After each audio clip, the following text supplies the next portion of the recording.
এমন এক্সাইটমেন্টে যাওয়ার তারাতে ব্যাগই নিতে ভুলে গেছে। হঠাৎই সকালে বৃষ্টি, ভোর এখন বাজে হচ্ছে 4:40। ঝড়ঝাপটা, বৃষ্টি, কিছু রাস্তার মধ্যে মিসআন্ডারস্ট্যান্ডিং।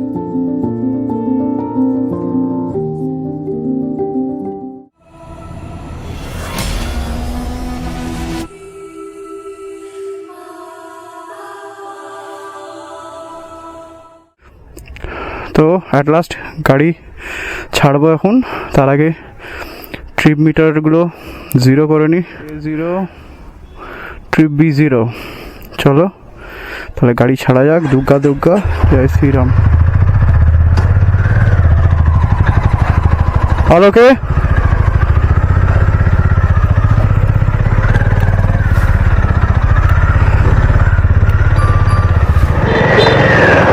ফার্স্ট আপ আমরা এখন দেবো KTM সার্ভিস, কারণ সায়ন ওর গাড়ি পিক আপ করবে। দেন তারপরে কি, আমি তো ব্যাগই নেই।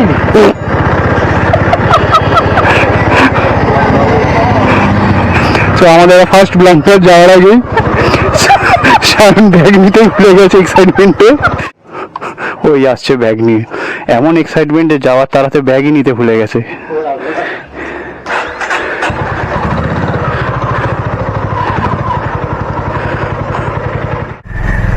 চলে en route to. First stop আমাদের এখন KTM সার্ভিস সেন্টার। তো এখন টাইম হলো 3:56। এখন আমরা এসে দাঁড়িয়ে আছি KTM সার্ভিস। সায়ন গাড়ি পিক আপ করবে, তারপরে আমরা যাব। ঠিক আছে,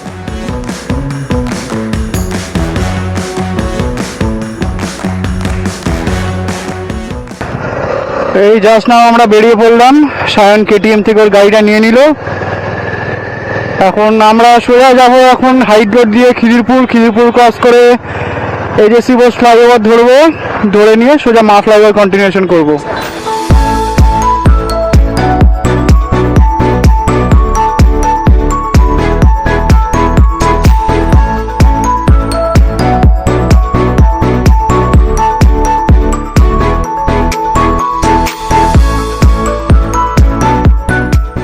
এখন ঘড়িতে বাজে 6:03।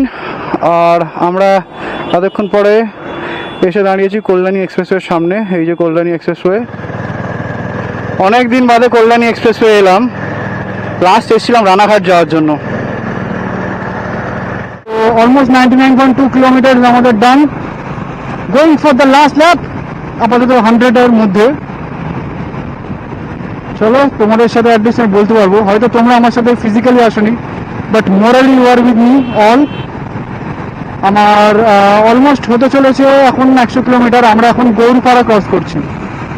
আমরা এখনো কৃষ্ণনগর থেকে অ্যারাউন্ড 46 কিলোমিটার দূরে। 99.7 ডান। চলো আর 300 metre. Krishnanagar straight, Chakdah on the left, and we are almost 100 kilometers up. চলো আমাদের কমপ্লিশন অফ 100 ডান। তো আমরা এলাম এখন শঙ্কর মিষ্টান্ন প্রতিষ্ঠান, শঙ্কর পানমহল, যাই হোক। এখন বাজে ঘড়িতে 8:01। আমাদের হয়ে গেছে 146.3 কিলোমিটার। এখন একটা চা ব্রেক হবে সবার। আচ্ছা, আলাপ করে দিই আবার। লাস্ট টাইম পুরুলিয়ায় গিয়েছিল ট্রায়াম্প নিয়ে সৌম্য উর্ফ ল্যাদ, আর এটা ওর ধর্মপত্নী সঙ্গীতা। ওর আপাতত কোনো বাজে নাম বার করে। বাইরে গিয়ে ক্যান্ডি ক্রাশ চলছে। বাইরে গিয়ে ওই বাসের সামনে দিয়ে ডান দিকে ঢুকে বড় টয়লেট আছে।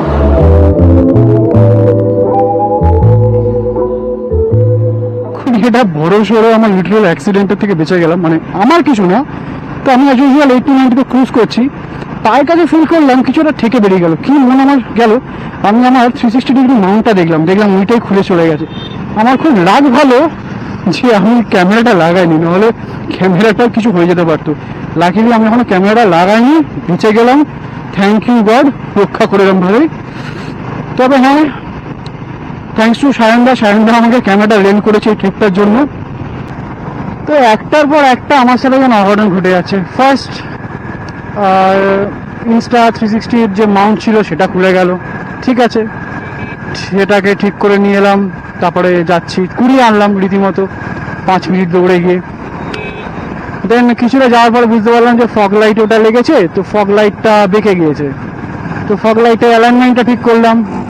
এখন কিছু সাইন এসে বললো যে আমার নাকি যে রিয়ার টেল লাইটটা সেটাই নাকি জ্বলছে না, কি জানি, মনটা খারাপ হয়ে গেল। যাই হোক,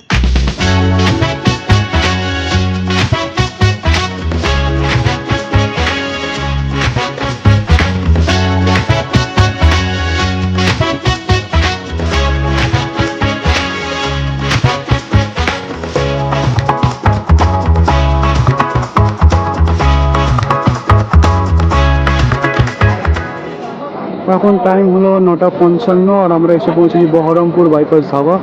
একটা ছোট্ট চাবার 10-15 মিনিট, তারপরে আবার বেরিয়ে যাব। নেক্সট স্টপ হচ্ছে ফারাক্কা।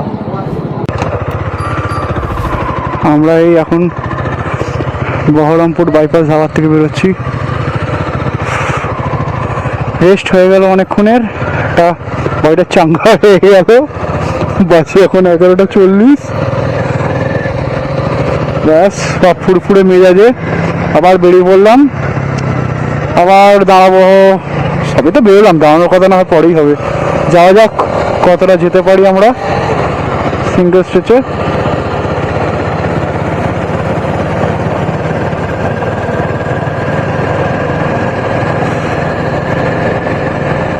চলো আবার পরে কথা হচ্ছে তোমাদের সাথে।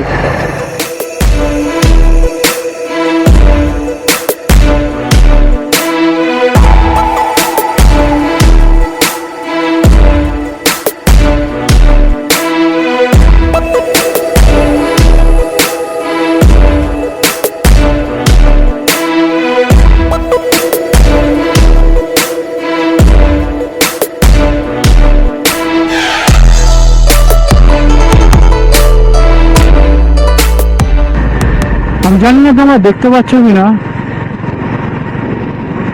ওই দূরে ওখানে দিয়ে ব্রিজটা যাচ্ছে, আরো তলা দিয়ে আমাদের বাড়ির পাশে থাকা নদী হুগলি নদী যাচ্ছে। আমরা হুগলি নদীর ওপর দিয়ে ক্রস করবো এখন।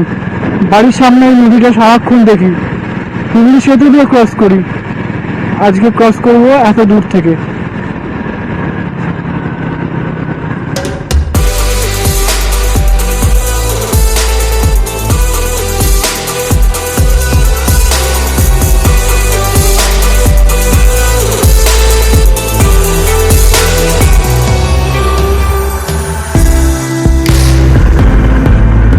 এই চলে এলাম ফারাক্কা।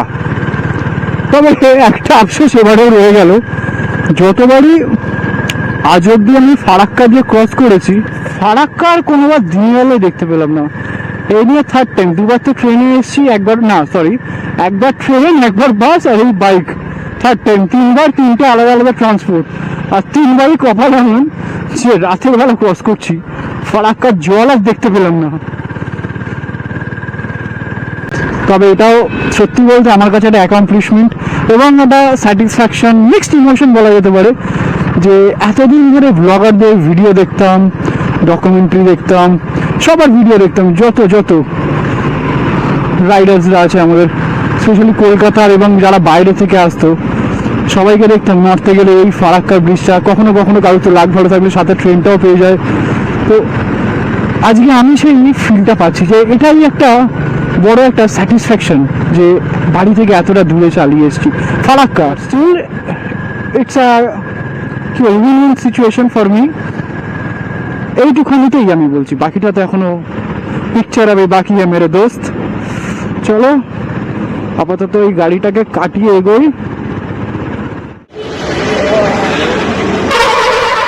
টাইম হলো রাত 2টো। এখন আমরা ফারাক্কা ক্রস করে জাস্ট বসে চা খাওয়া হচ্ছে, রেস্ট নেওয়া হচ্ছে, আবার বেরিয়ে যাবো এক্ষুনি 5-6 মিনিটে।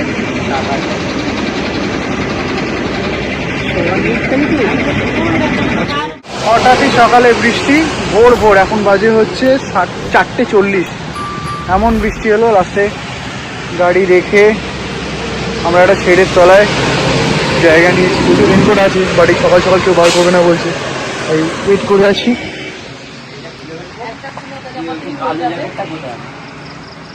সব এখানে আসতে।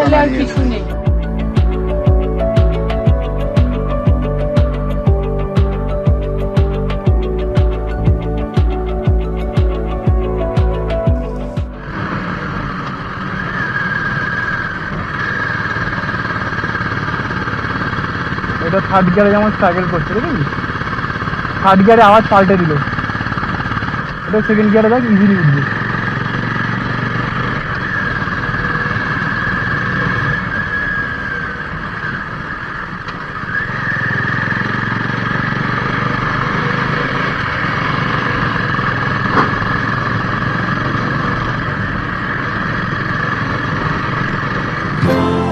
রাস্তার ধারে এই ডান দিকের এই ফাঁকা স্পেসটা দেখো, এখান দিয়ে নদীর ভিউটা কি সুন্দর, সবাই দেখলাম ফটো তুলছে, তাই আমরা দাঁড়িয়ে এখানে একটা ফটো তুলে নিলাম আমাদের কিছু। আর এই শটটা দেখে নাও।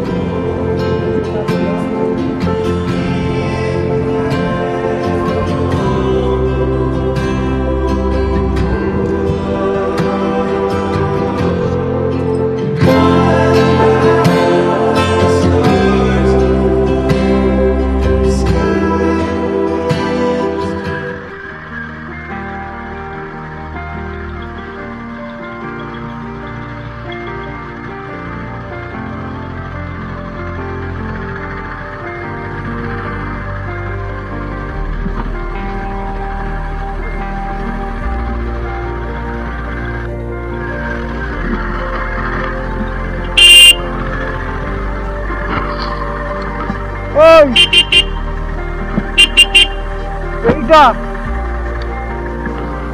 নিচেরটা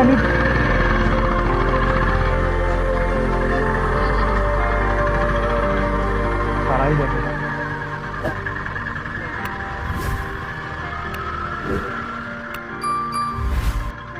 আমার সম্বল শুধু একটা মোটরসাইকেল আর এক রাশ পাশা, তাই চলার মাঝেই জীবনকে বুঝতে শিখেছি। গন্তব্য কখনো স্থায়ী নয়, পথও কখনো শেষ হয় না। পাহাড়ের সামনে দাঁড়ালে নিজের ক্ষুদ্রতা অনুভব করি, আর সেই অনুভূতি আমাকে শান্ত হতে শেখায়।